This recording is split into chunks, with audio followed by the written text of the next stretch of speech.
Hi, everyone. It is my absolute delight to be back in conversation with my very good friend, Heather Ensworth, who I know many of you know. She's a very accomplished lady. She's a PhD.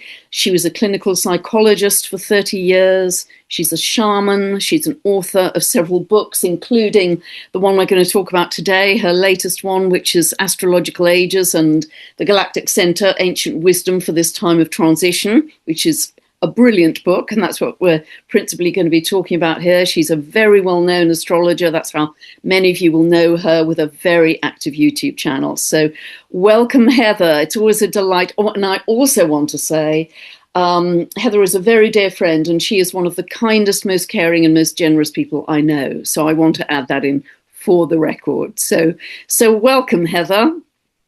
Oh, thank you, Pam. Thank you for doing this, for being in this conversation, and for being such a dear friend. Yeah, we're in the trenches together, I think, Heather, with this. So I think, I wrote to you after I'd finished reading it a few days ago, and I think the book is really quite brilliant. I think you produced a masterpiece, and I truly think it will be your legacy, because it's a kind of defining classic for these times. Because although it shares your brilliance and your specialty, really, with understanding the great shifts of the ages and the precessional cycle, but I think it actually acts as a GPS for these times of how to get us on the track of ascending consciousness. And so it's very helpful and reassuring, as astrology always is, but you've taken a vast sweep of 12,000 years here to really put the current times, which seems so wild and chaotic and destabilized, and there's so much suffering, so much pain, so much war, but you're putting it into context, so it doesn't seem quite so random. And that gives a meaning and a purpose, I think, to what we're experiencing, but also how we progress forwards from this. So, I think you've done it wonderfully. And you write with great clarity. You've got this sweep of 12,000 years of history, but it's quite pacey. It's almost at times like a detective novel, because you write with such great clarity and with so many vivid examples as well. So I'd really like to start the questions with going back to the Age of Aquarius. And you define Age of Aries. The Age of Aries, which you define as 2000 BCE for the following 2,000 years to zero. So roughly it ended 2,000 years ago. And you talk about that as that was the time when humanity began to shift to left brain dominance and power over autocracy, which is what we're seeing across the world in these times. So I'd love you to talk a bit about that. And also, in the very early steps we're taking in the Age of Aquarius, you also say we have a chance to integrate both the left and the right brain to get us to a better place. So I'd love to start by asking you about that.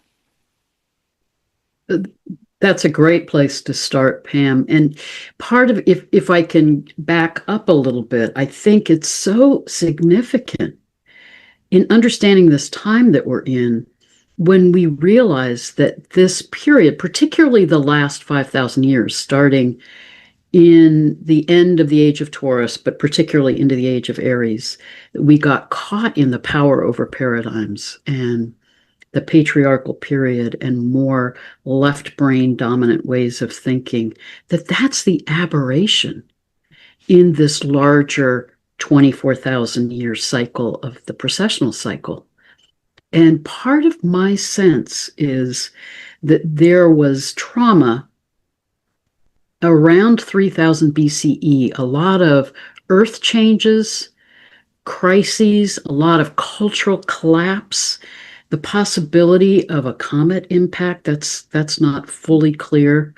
But I think that trauma activated our going into more of a survival mentality, which then triggers, acute trauma triggers fight, flight, freeze.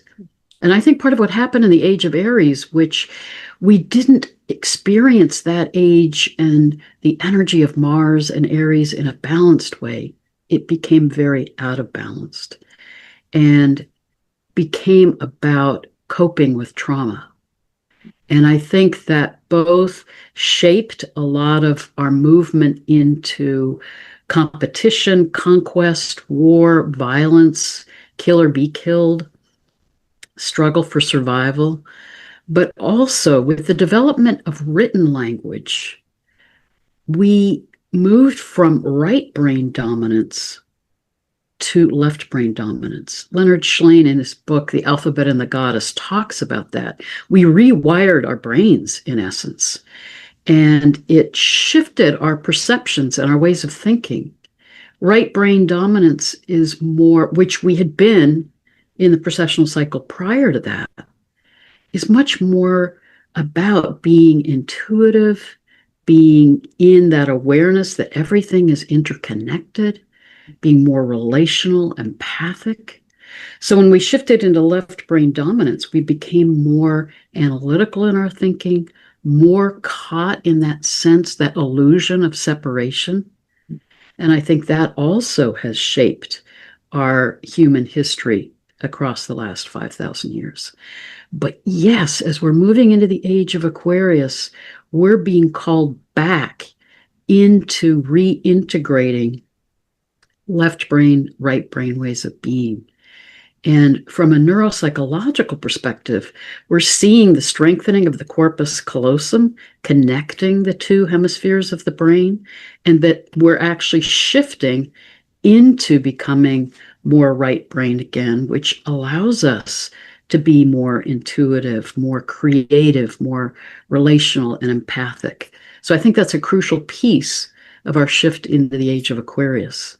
Yeah, that's really interesting. And you define it so beautifully. You cascade through these ages to bring us to now, Heather. And why, and I know you and I have had long discussions about this, but why for you, in the lens of your book, why now? Why is this such a crucial choice point for humanity that we are in right now today?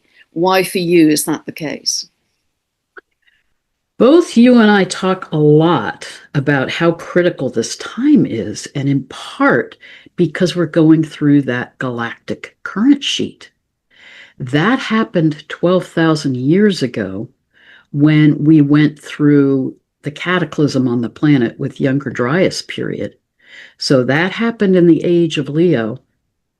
We're now on the cusp of the age of Aquarius and going through that part of the galaxy again.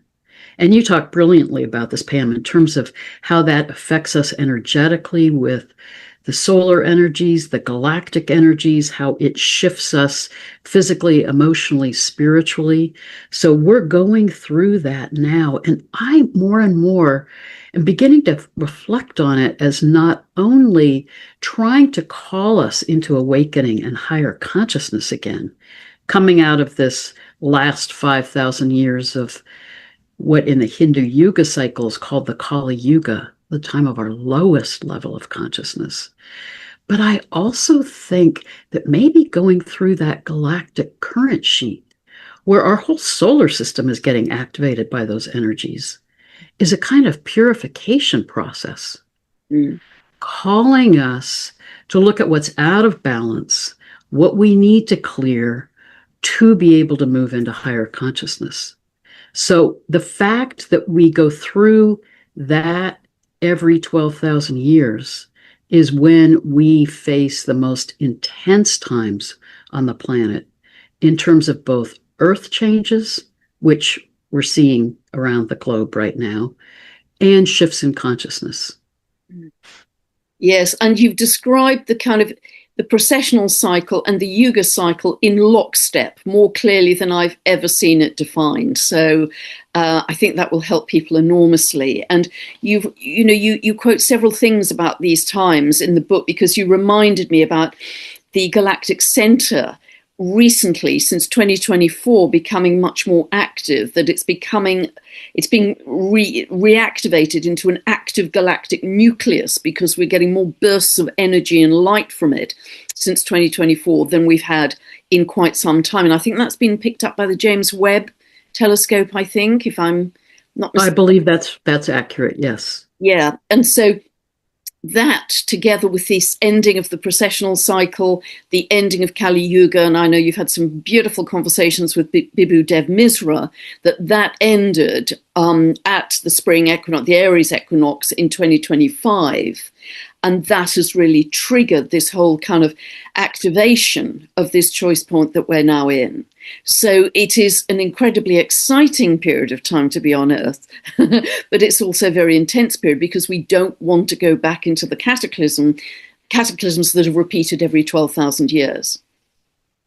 That's exactly right. And I do see the Hindu Yuga cycle and the processional cycle as one and the same. And Bibhu Dev Misra and I have talked a lot about that. And I do think it is so profound that we are shifting now out of that Kali Yuga period and the lowest level of our consciousness. So this is a critical karmic choice point for us as humanity. And I truly believe that we're being called into a radical evolutionary leap. And I know you talk a lot about this as well, that this is a historic time on the planet. Yeah. I think we're capable of a shift into higher consciousness in a way that we have never experienced before.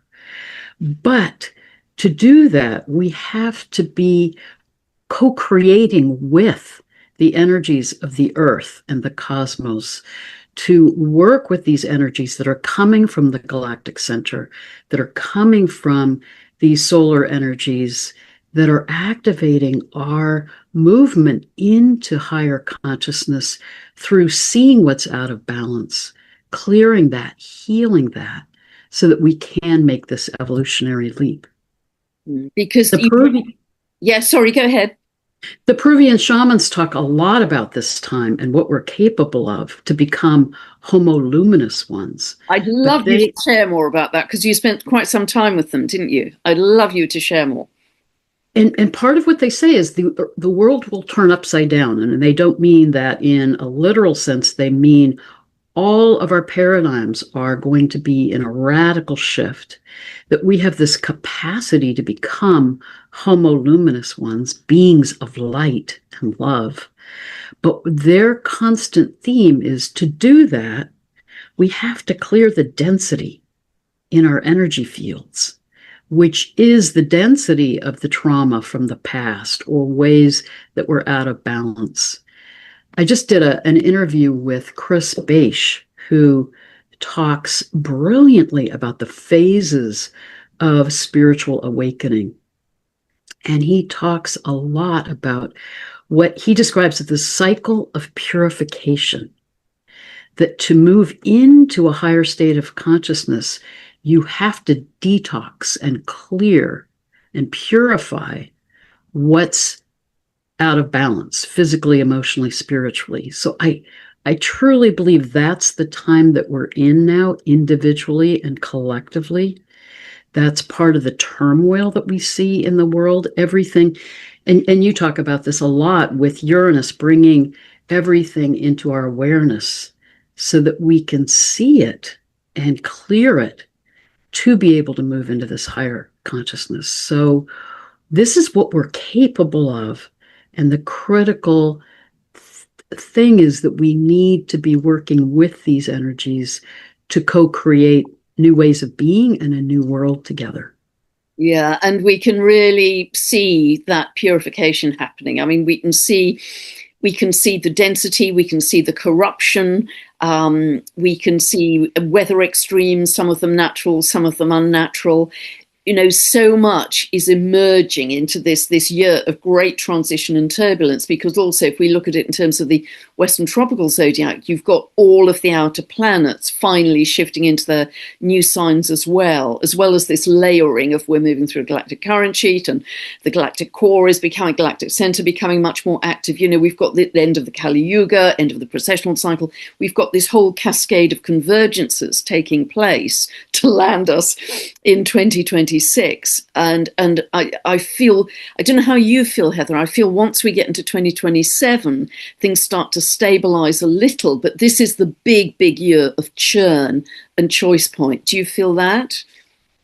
Yes, I especially feel that March of 2025 to this March of 2026 is really the most intense time of transition and transformation. And 3i Atlas has been such a huge part of that. I was going to ask you about that. Yeah. From exiting the Kali Yuga in March of 2025 to all these shifts happening, and in particular that we had this powerful eclipse March 3rd, and then we'll have the final pass with 3i Atlas March 16th, just before the new moon, just before the equinox. It is such an accelerated time of change that we're in. Yeah, share some about 3i Atlas, because I know you feel very much that it's a conscious being that is helping us in these times of accelerated evolution. So share what you feel, the part that 3i Atlas is playing in this evolution for humanity. And we're right in it right now, aren't we? I mean, we're filming this on the 6th. This is just 10 days away. I wish that I had been able to include 3i Atlas in my book. It was discovered in July after my book was finished. But Pam, it's just extraordinary to me how the cosmos is guiding us through this transition time with all the planetary transits that you and I both talk about, but that 3i Atlas, this intergalactic being, would enter our solar system and be discovered in July of 2025, make a pass by Mars, make a pass by Venus, perihelion with the sun, close to the Earth, but all of those passes by Mars, Venus, the Earth, all in conjunction with a full moon or a new moon. It made the pass by the Earth on the day of the new moon. It will make its final pass by Jupiter, March 16th, a few days before the new moon. I mean, the level of synchronization, and that it made a pass by Mars, October 3rd, just a few days before the full moon. Venus, November 3rd, a few days before the full moon. And that both of them then in November went into a superior conjunction, disappeared from view in this alchemical process with the sun that had been activated by 3i Atlas. It feels like that energy of 3i Atlas is trying to seed or activate this frequency of higher consciousness into our solar system. And I feel like if you think about the Kali Yuga, the time of our lowest level of consciousness and getting out of balance, coming in the age of Taurus, followed by the age of Aries, followed by the age of Pisces, the rulers of those ages are Venus, yes, Mars, yes, the traditional ruler of Pisces, Jupiter. It's as if 3i Atlas is saying, I'm going to activate those planetary rulers, reminding them and you as humanity what the harmonic frequency is of higher consciousness to come back into balance. It's extraordinary. And it entered our solar system in the stars of Ophiuchus, the great healer, which is the constellation that rises above the stars of Scorpius, associated with the sign of Scorpio. The golden age, the Satya Yuga, the time of our highest consciousness, interestingly enough, is age of Scorpio, Libra, Virgo. So it came in activating Ophiuchus over Scorpius, then moved into Libra, then Virgo. It's saying, remember who you are and what you're capable of. Now I'm going to activate all these planets that have gotten out of balance. The paradigms have gotten out of balance to remind you how to heal and come back into harmony. And then as it activates Jupiter, I think it's activating also are connecting again with ancient wisdom and having faith, Jupiter, that we can move through this transition and make that evolutionary leap into higher consciousness.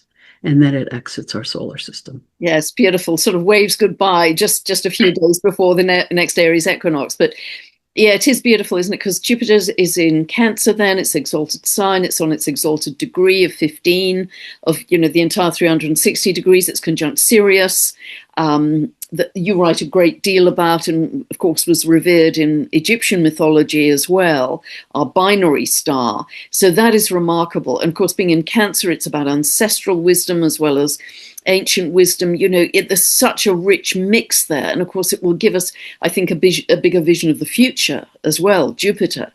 And so many people have been, people you and I know, like Susie Miller and Kelly Kilodney, have been channeling Three Eye Atlas. And many people have had extraordinary experiences. I mean, I had my brilliant emerald green experience when it was perihelion to Venus. And so it truly does seem to be a very benevolent and powerful being of consciousness that is, as you say, Heather, truly seeding something for this metamorphosis that we're engaged in at speed right now. And so it'd be very exciting to see what happens over the rest of this month.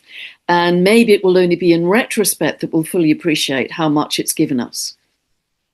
Well, it is so amazing, and the synchronization of it all is phenomenal from my perspective, because also this month, Venus and Mars are reemerging from being under the beams of the sun. So it's like they can reemerge. They're beginning their cycles again. I think Venus starts her cycle when she's in the evenings. But I think it's activating, they're beginning their cycles in a new way, and their cycle together in a new way, guiding us to come back into right action, Mars, right relationship, Venus. And then when it makes its pass by Jupiter, Jupiter's in Cancer, opposite that combination, which I think is so key right now, Ixion, Pholus, and Quawar. Yeah. The three of them have been in this dance together for decades, but they're now conjunct in Capricorn. And I think they are so symbolic of exactly what we're needing to deal with to come back into balance. Ixion, I see as representing what happens when we get caught in power over paradigms and that illusion of separation and operate impulsively, reactively, without concern about the consequences to others. And it's really showing that out of balance Mars energy. Ixion, son of Aries, Mars. And then it's conjunct Pholus, saying, take the lid off. Time to heal this generational trauma. To Quawar. Remember that creation deity that is about the integration of the sacred masculine and the sacred feminine, and about coming back into balance and harmony with each other and all that is. So Jupiter will be exactly opposite those three at the time of Three Eye Atlas's pass. Yeah, it's wonderful. And the way you write about Quawar in your book, Heather, that it's all about bringing manifestation, bringing new earth, bringing this new consciousness in through song and dance, through joy. That you don't operate to manifest from a place of chaos. You raise your frequency by song, and it's always very linked to community as well, Quawar. And so I think you write about that very beautifully. And of course, Ixion is about as grim as you can get in mythology of the dwarf planets, because he murdered his father-in-law and had no remorse and was eventually spun off on a burning wheel, I think, into all eternity. But apparently in his higher manifestation, he's almost like the fool in the tarot with a knapsack on his back, going off whistling a happy tune, going beyond the mainstream mores and choosing joy through simplicity. And I know a lot of your message in the book is really about getting back to that kind of connection, which we'll come on to, which I think we, so many of us yearn for. But I'd love now to move on to Sedna, because I think the section you wrote on Sedna was one of my real high spots in the book. You wrote really exquisitely about Sedna, and for those people who may not be familiar with the myth, maybe you could just, because they're variants on the myth, aren't they, Heather? So summarize the myth. She's the Inuit goddess of the sea, and then help us to understand what particular relevance you feel she has for these times that we are in, because I think she's super relevant. So whatever you'd like to share on Sedna. I have had such a long relationship with Sedna since her initial discovery. I have worked with her, been in relationship with her. You know, I believe all these planets are conscious and we can be in relationship with them. And she in particular has just been so, and she's significant in my chart also. But part of what's so extraordinary about Sedna is, as you know, she's got this long elliptical 11,400 year orbit. She comes from the inner Oort cloud where she's communing with the other star systems into our inner solar system. And it's when she's closest to our inner solar system, every 11,400 years or so, that she's the messenger of these times of major shift in our precessional cycle. So I really see her as coming in to try to guide us in understanding this larger cycle that we're in and how important this time of shift is. And what's extraordinary from my perspective about her myth is it's all about spiritual initiation. Yeah. Because Sedna is this maiden who's being pushed to follow the cultural traditions and marry and find someone from another village who will come in and help fish and hunt and support her community. And she listens to her own intuition. She follows her own path and keeps resisting the cultural conditioning and pressure. And finally, this stranger comes into the village and she's drawn to him and follows him. He takes her to this remote island, pulls back his hood, and it's Raven. And what's so significant is that for the Inuit people, Raven is the shaman, the teacher. So she's discovered she's now on a path of spiritual initiation and transformation. And she is there with Raven. And then her father, being very concerned about her and where she is, sets out to find her to bring her back. And again, I think he doesn't want her to separate from the village and their cultural ways of being.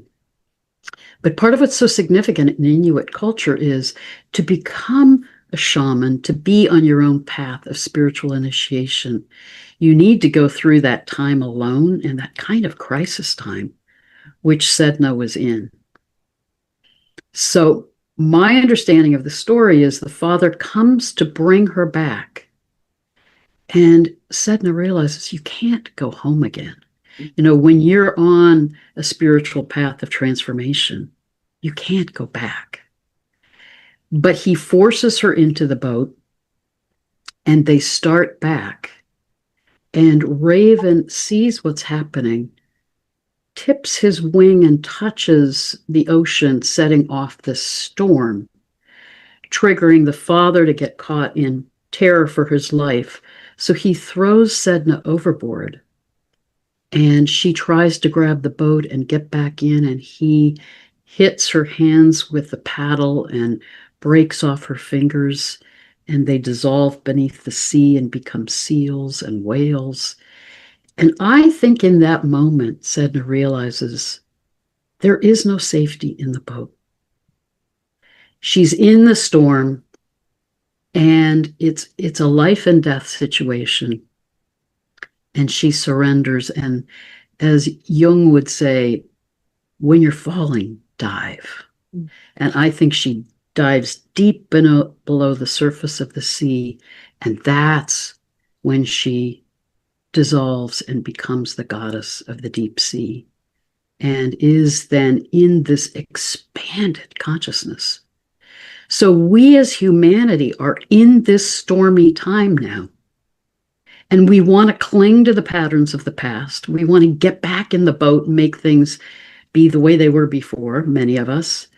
But I think the story is saying this is a time of storm and a time of, it's a liminal time.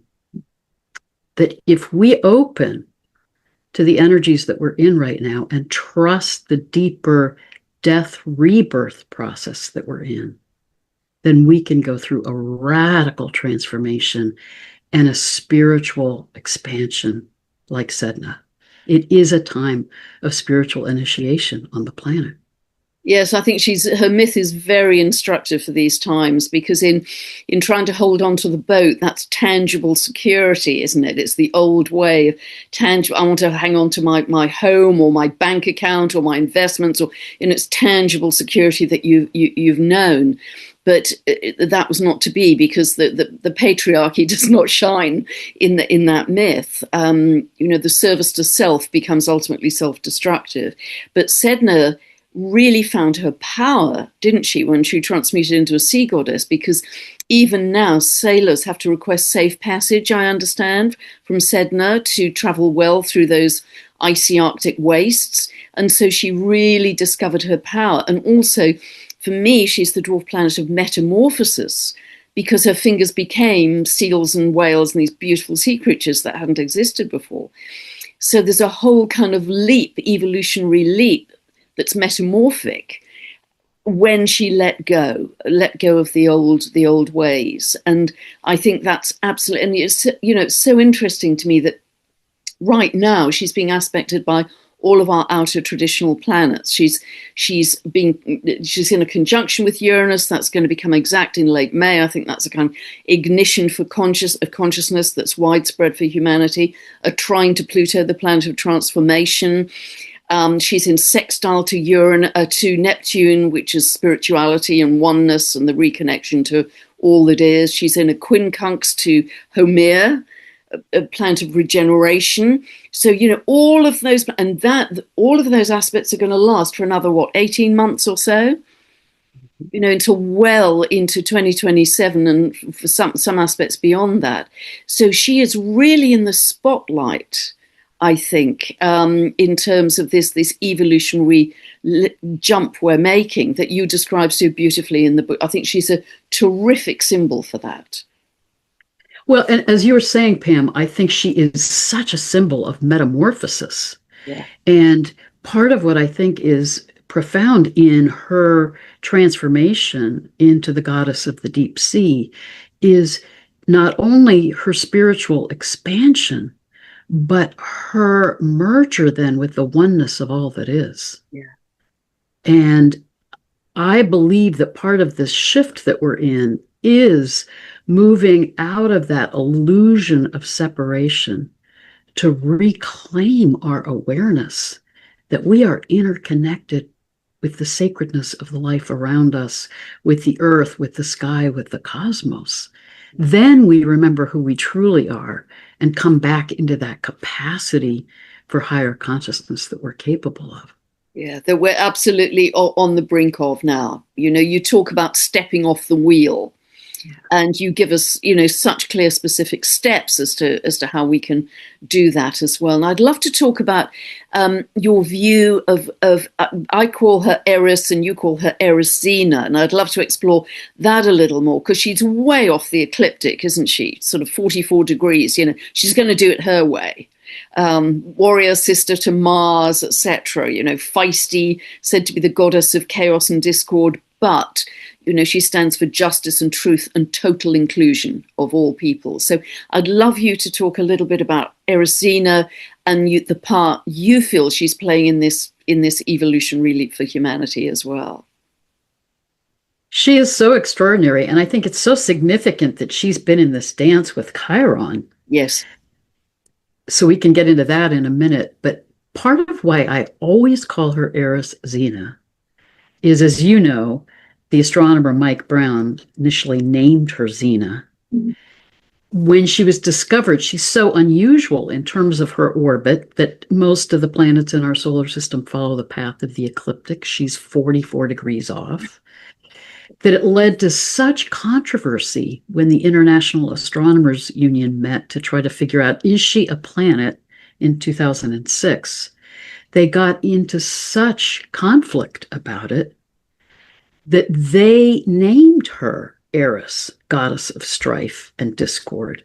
And from my perspective, that is such an example of when someone is different and they step out of the conventional norms, then we label them as the problem.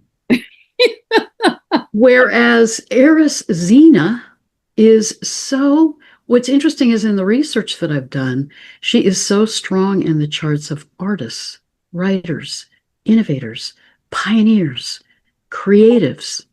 So she dares to follow her own unique creative path. So her name is actually the projection of what happens for those who often dare to step out of the conventional ways of doing things. But she's actually a role model for us in this time of daring to follow our own creative spiritual path, to be innovators and co-creators of this new world together. And I think in her dance with Chiron in Aries, Chiron in Aries is saying, heal your sense of self. Let's heal the out of balance energies of the age of Aries when we were in our lowest point in the Kali Yuga, to then Eris Xena in Aries follow a new, unique, innovative path and way of being. Yeah, beautiful. And isn't it so interesting? We have this pile up of planets in Aries coming up, particularly in April. I've barely seen, I think we've got 9 orbiting bodies in Aries, if we include, Manwë and Salacia, etc. We've got 9. I've never seen that because, of course, normally we don't have Saturn and Neptune co-present there. But it's like, okay, next time around, guys, are you going to repeat the age of Aries and all the destructiveness and separation from that? Or, as you say, Heather, are you going to do it differently? And for me, that conjunction with Chiron is also healing the original wound of I amness. Because I think where Chiron lands in your chart is the original wound is, if we think of Aries, the key words are I am.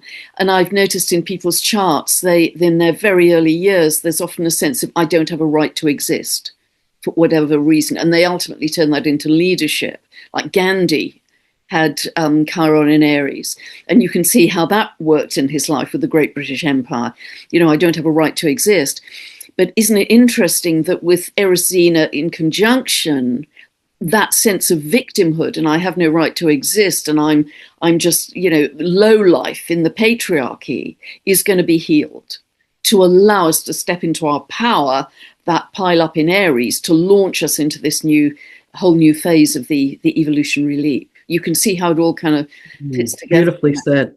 Beautifully said. And also, I find it interesting that when Chiron is in Aries, and it's one of the longer signs that Chiron is in, it's in its elliptical orbit furthest out in our solar system and closest to Uranus. So again, it is about dare to be different. Yeah. Dare to feel like you're the outsider, but find the gift of that. Yeah. Because Gandhi, others who embrace that differentness, then realize, and interestingly enough, in ancient cultures, the shamans, the medicine people in indigenous cultures are often seen as different in some way. They're the liminal ones. But when we're the liminal ones or the outsiders, we have a perspective and insight that those who are really in the security of the conventional culture don't have. And they're often the pioneers guiding us into the new ways of being. Absolutely. Absolutely beautiful, Heather. And of course, that theme of being different is really echoed with Uranus conjunct Sedna, the metamorphosis coming through our unique essence, and also Jupiter opposing Ixion, expanding that whole sense of you've got to do it your way. You've got to step into your individuality, not in any kind of selfish way, but to express your ultimate authenticity to help the greater good. Because that's when you're going to operate in your strongest power to help humanity, to help the collective. That's so beautifully said, because I really see the meaning of the Aquarian age that we're moving into as the sovereignty of the self in the sanctity of community in unity with cosmic consciousness. So we're moving out of the illusion of separation, but we're meant to really honor how we're each a unique fractal expression of cosmic consciousness. When we embrace our true selves and our true gifts, then we can bring them out in service to others and be in community with each other, in collaboration, to be co-creating this new world together and remembering our oneness with the earth and cosmic consciousness and all that is. So that's the opportunity that we have as we're at this incredible threshold point as humanity. Yeah, and we're right on the doorstep. You make that so clear in your book, Heather. What is that your coming out of the book, what is your absolute best vision of humanity from this point on? I so agree with your description of this time that we're in, that this is a time where we can transform and go through this metamorphosis to move into not only higher consciousness beyond our comprehension, but you talk a lot about how we're being transformed physically. I really see us being transformed emotionally. Our ways of being in interaction with each other and the world around us are moving through this time of radical transformation. That we can move into this way of being that is about coming from our hearts with love, remembering our interconnectedness with all that is. Along the lines of that beautiful image of Quawar, it's like coming back into harmony with the song of the spheres, to then be back in relationship with our galactic family and become galactic beings. That's what we're capable of. But we have to let go of the paradigms of the past and realize how out of balance they are. And to me, some of the gift of understanding the precessional cycle, and I got into exploring the precessional cycle because I was passionate, coming out of a background in cultural anthropology, about exploring these ancient cultures that I realized more and more were living at an advanced level beyond what we can comprehend today. 12,000 years ago, you see that in sites in ancient Egypt, ancient Peru, in sites in Africa, India, all over the world, that we have lived at a higher level of consciousness. This way that we've been caught in these out of balance paradigms for the last 5,000 years is the aberration, not the norm, and certainly not the result of a linear progression, with this being at our most advanced level as humanity. So when we realize this journey that we've been in and how we can step out of being so out of balance and now make this evolutionary leap, it's phenomenal that this is such a critical time in history, and we've all come to incarnate to be a part of this together. Yeah, it's a remarkable time. I mean, books will be written about this in the future. This absolute time, and how did they navigate it? Well, this book is it's a good start. But you've got a beautiful section on some of the dwarf planets. I really loved that section. And what overall, Heather, what contribution do you think the dwarf planets, almost as a collection in the Kuiper Belt, are actually making to this rise in consciousness that we're going through right now?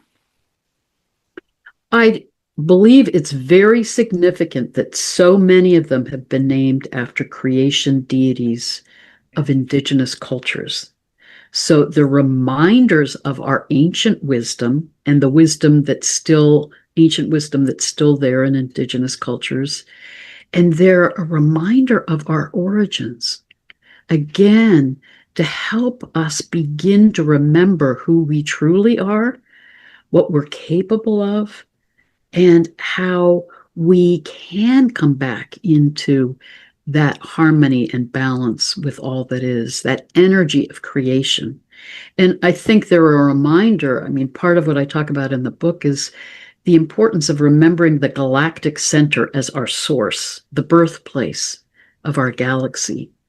And when we can come to center and come back into that connection and alignment with source, then we are able to heal and clear what's out of balance. We are able to remember we're soul selves here having this human experience and move through this profound time of metamorphosis and transformation. We can be like the caterpillars going through the chrysalis to become the butterfly, a whole new way of being human. And I love the way you write about the Galactic Center. You know, this dark rift in the Milky Way is the kind of as the fertile womb for everything that's emerging, certainly within our solar system and beyond. And it's beautifully rich. It really is. And you know, I'd love to just also dwell on the Hopi prophecy that you shared as well, talking about the oneness of all that is, where you say these are your words, Heather, as you know, they emphasize this time is now, that the way to move through this time is to reconnect to our inner self and return to a life of simplicity, led in harmony and balance with the earth and all of its creatures, with love for the Creator and one another. And I think so many of us just yearn for that kind of simplicity and connection, which your book clearly outlines is highly probable or highly possible for sure. I also love that in the Hopi prophecy, they talk about we are the ones that we've been waiting for.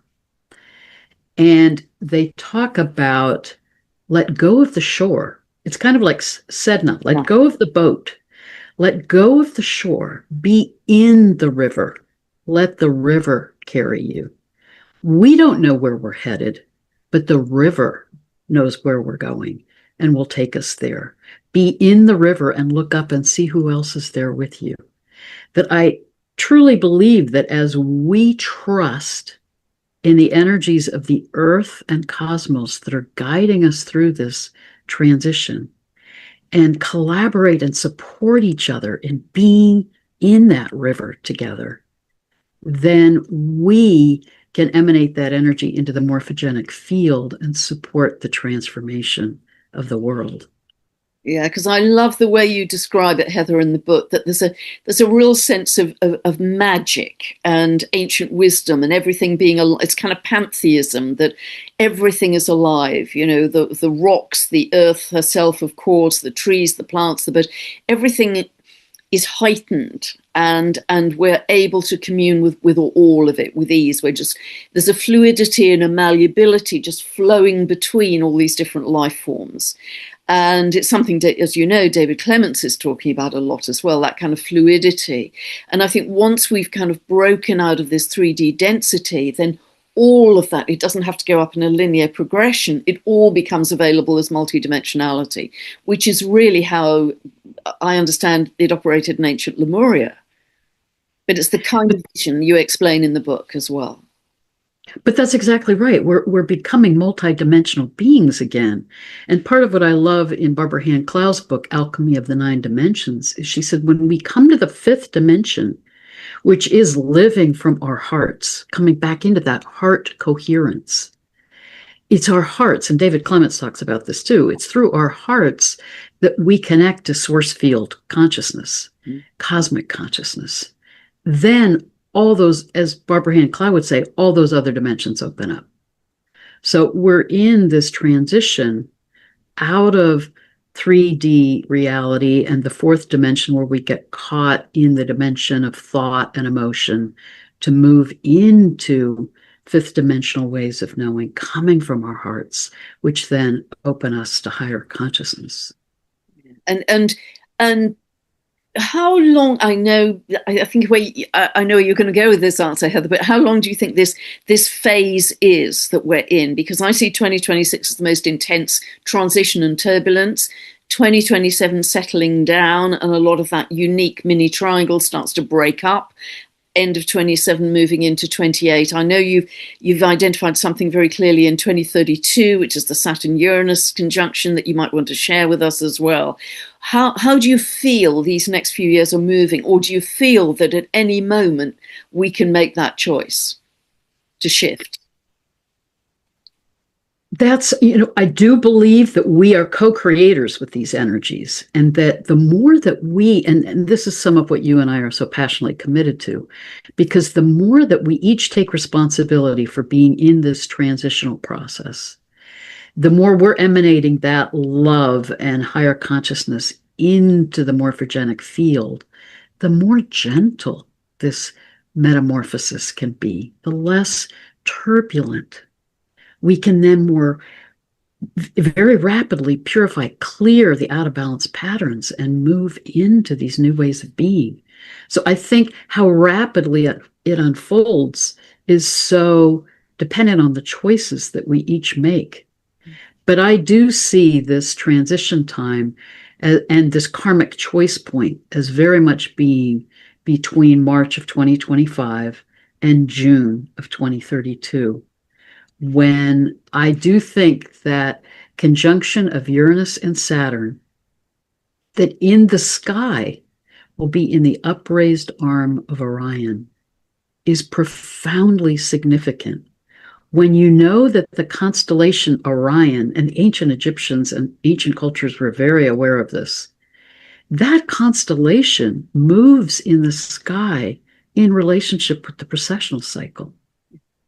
At the time of Zep Tepi, the time of higher consciousness in ancient Egypt 12,000 years ago, it was at its lowest in the sky on the horizon, which they saw as that's the time when the stars incarnate and move among us. Then as we moved through the descending cycle of consciousness, Orion in its declination moved higher and higher in the sky, separated more and more from the Earth, until now it's at its highest point. But I believe when Saturn and Uranus come into conjunction in the upraised arm of Orion, the meaning of that for the ancient Egyptians was cosmic order triumphs over chaos. Oh, amazing. Resurrection, new life, new ways of being. So I see that as when we can manifest this new form, become the butterflies, become the homo luminous ones, if we have allowed ourselves to go through this process of healing, clearing the patterns from the past to open to higher consciousness. Yeah, and I know you found that in your research, which was really quite brilliant, and that had great meaning for you because of all of your understanding of the Egyptian mythology as well. So, yeah, really profound. But we're in it. I think the most important thing is that humanity is now in process, which is what your book describes so beautifully. And how has writing the book changed you, Heather? Oh, that's a great question, Pam. I think for me, it's actually reinforced my daily practice with the medicine wheel, because that's such an ancient understanding of the wheel of life and what we experience. And the precessional cycle is a medicine wheel. Our charts are medicine wheels. The ancient cultures understood our orientation towards the earth and sky is a medicine wheel, which actually is a sphere. It's holding the wholeness of all that is. But part of what I experienced writing the book is we've been on this journey of this wheel of samsara, of going through these precessional cycles, a spiral of remembrance, moving into higher consciousness, forgetting, moving into lower consciousness. And I think we have the opportunity now to step off the wheel, step into the center, not only align with the Galactic Center, our source, but when we're in the center, we're connecting to our hearts, our center chakra, and we're aligning with that awareness that we are infinite soul selves having this finite experience. And then we make choices from that place. And then we can be grounded and centered in the midst of the storminess of these times and understand the bigger journey that we're in and how to stay in that alignment with our soul selves and the consciousness of the cosmos. Yeah, beautiful. And are there any very simple daily practices that you'd recommend to people to get closer to that sense of connectedness to all living beings, that sense of connecting to source, etc.? Are there any simple practices that you may do or you'd like to suggest to people where they can really get that sense of the magical and the elemental and, you know, all of that multi-dimensional experience that some people may be saying, well, I don't connect to that yet. I can't feel that yet. How can you help me get there? Well, you have some meditations on your website, which I think is great. I have a medicine wheel meditation on my YouTube channel, which guides people through it. You know, the medicine wheel practice is a very simple practice. You can literally just honor the 4 directions. You don't have to know all the meaning of it even. You can honor the 4 directions and then come to center and feel that energy of center. You know, in biogeometry, they talk about when you're literally at the center, you're in the energy of source that's healing and transformational. So just doing that practice can bring us back into that connection with our soul selves and the earth and sky and all that is. But you and I both have a daily practice of being in nature, walking in the woods. I so believe that not only are the planets and stars and the energies of the earth guiding us through this time, but the plants and animals are trying to heal us and guide us and show us the way. And to me, walking in the woods, being in connection with nature is grounding, but it's also bringing us back to our hearts and opening us to the connection with the sacredness of the life around. Yeah, the plants and animals who remember the song of harmony that so many of us have forgotten. Yeah, absolutely. I think they're way ahead of us, actually. I think we're the slow coaches in this whole evolutionary process. Ponies I chat to in my morning walks, they're way ahead. And of course, they don't wear shoes till they say they're in direct connection to the earth. You know, they're part of nature in a bigger way. You know, we've just sort of forgotten and become very disconnected. Yeah, really, really beautiful. And how, Heather, as a result of your book, how would you like to see our understanding of astrology evolve? Because I know the way you teach is to teach the consciousness of each planet and not just the archetype. So how would you like to see it evolve as a result of what you've written, which is so beautiful? Oh, that is such a great question, Pam. And you and I could talk about this for hours. But I really see that part of it is when we remember that everything is conscious. Everything is a fractal expression of cosmic consciousness. And we remember, you and I both talk a lot about our capacity to remember that we can be telepathic again. Then we can commune with the stars and planets. We can be in relationship with them. They can tell us what their messages and medicine are. So in my classes, I guide them through meditation or through shamanic journeying to really attune to the planets and what meaning they have for them. But I also think as we exit the Kali Yuga, we need to reframe our mythology, our names, our understandings of a lot of the planetary energies that now are so shaped by Greek and Roman mythology coming out of the Age of Aquarius. Yeah. And so many of the characters in those myths are so out of balance in their behavior and ways of being. And Mars in particular, that planet being named after the Roman god of war, just instills that archetype in our consciousness. And we need to reclaim the deeper meaning and the ancient archetypal understandings of these planets so that we're no longer projecting these paradigms of the past onto these planetary bodies. Yeah. Yeah, and I think you are really, really leading people because you're already doing that in your teaching. So I think you're kind of ahead of the pack in terms of starting to change our view of astrology, because it has to evolve. You know, we're going further out in space, and the further out in space we go to discover those dwarf planets and beyond, that means the further our consciousness is expanding in order to discover them and being able to integrate them. So it isn't just an out there, it's an in here. And I think in recognizing that and the richness that we're rediscovering and reconnecting to, is it's going to be, I really feel, Heather, and I don't know if you feel this too, but I really feel it's kind of the beginning of our real life now. This is why we came. It's the beginning of our real life. The rest up to now was just warm up. I think that's so true. And I think you've said this at times too. I feel like I'm in my prime. Like I'm just realizing more fully what we're capable of and the purpose for which I'm here, and feeling in alignment with the excitement of this transition that we're in. Yeah. And I do think that so many of us have incarnated in this time to support this shift. And it's happening, and it's happening in such an accelerated way. So in the midst of the turbulence, if we can see that larger perspective of what's unfolding, then, like Sedna, we don't have to get caught in the storm. We can dive into the stillness, connect deeply to nature, remember the earth herself is guiding us through this transition, and be in this time of metamorphosis.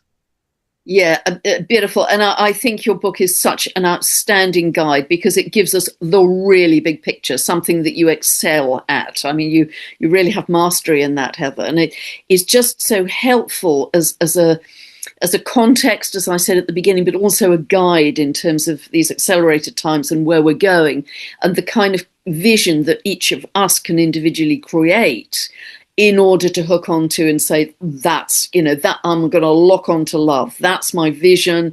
That's where I'm headed. And I'm going to make that real, because I think our manifesting abilities are going to become much, much stronger in the coming months and years. I think we're just again on the precipice of that as well. Beautifully said. So that's why being clear, being in alignment, being centered, being in that awareness that we're soul selves having this human experience can help our intentions to be clear, so that what we're manifesting is supporting this evolutionary leap for ourselves individually and collectively. Beautiful. Well, I've loved the conversation. I love the book. Now, the book is already available to order via your publisher's website, I think, and I'll put the link for that below. But it becomes available online on March 17th. I think that's correct. Yes, the day after 3i Atlas passes Jupiter. Well, who'd have thought it? So, perfect timing for that as well. So I really, really recommend that people read this, because it is such a great guide for where we are right now. And it's going to be moving at such speed this year. So this will really help you navigate. So, and I'll put Heather's website below this video as well. Anything else, Heather, that you'd like to share with us before you close about the book, about where you feel astrology is going? Anything else you'd like to add? I think we've covered a lot of territory, and it's been a joy to be in this conversation with you, Pam. And I just want to honor you for how you are so holding that higher vision for who we are and who we can become in this time. So I'm very grateful for your friendship, very grateful for your work in supporting the shifts and bringing that energy of light and love into the world. So thank you. Bless you. That I'm very touched by that, Heather. We are both working very hard, I think, in our different capacities, but they're coming together to support people as fully as we're able. So thank you. And I deeply honor the friendship I have with you as well. It's very important to me. So love this conversation. And I'll put all the details below for Heather's book and her website, and you can go and dive in and explore all the riches she has to offer on her website as well. So thank you, Heather, and sending you much love in the snow in the US at the moment, from the floods in the UK right now. Sending you much love and sending love to everybody out there, and hope you've enjoyed it as much as Heather and I have. God bless. Thank you. And blessings and love to all of you. Bye for now.